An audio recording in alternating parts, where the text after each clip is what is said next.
Hello.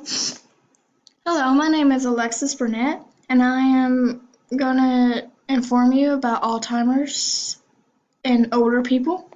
We all know someone or have heard of people talking about this disease called Alzheimer's, in which this disease is the worst disease a person could possibly have in their lifetime. Most of the time, it is with a loved one experiencing it or a family member that is going through this situation.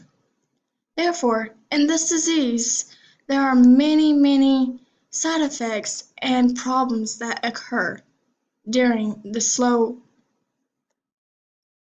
moving process of this disease. The biggest contribution of this disease is communication levels and how it affects the communication level. I will be discussing how to communicate with an Alzheimer's patient as my first example. So, in order to communicate with these patients, you need to have a soft, collective, calming voice. If you are loud, obnoxious, and aggressive, their reaction and their perceiving of your tone of voice and your words, they will not understand. You need to calmly assure them that you are relaxed, calm, and collective. If you are able to be calm, they will understand what your words are.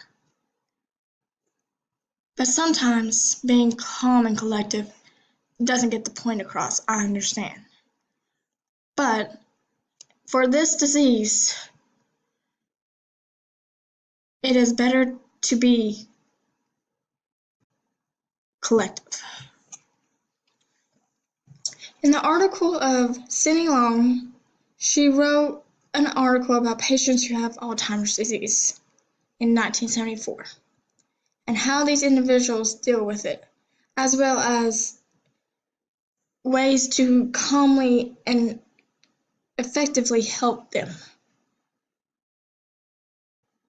Alzheimer's disease also affects everything in the communication process.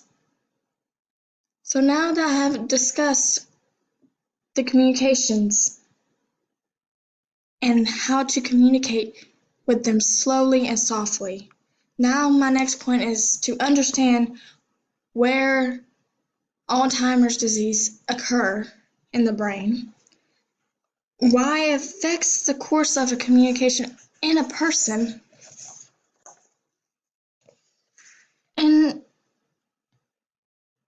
and then tell why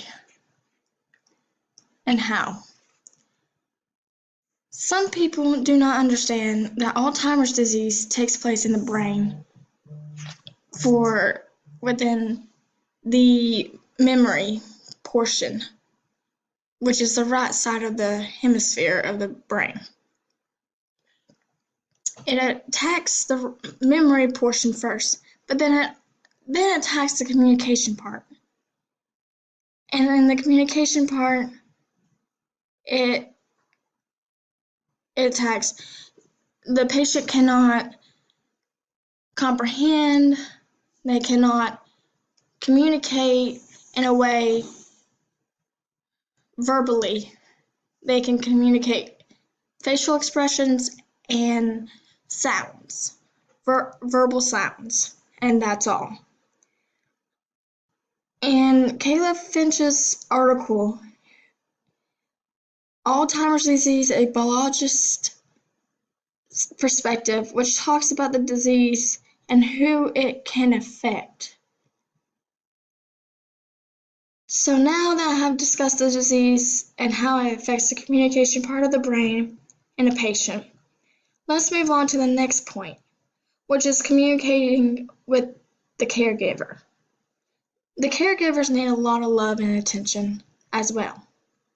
They are taking care of those that have Alzheimer's, and they need the proper care and effective way to communicate with their loved ones. In Carol Miller's article, Communication Difficulties in Hospitalized Older Adults with Dementia, talks about the difficult ways to communicate with patients that have this disease.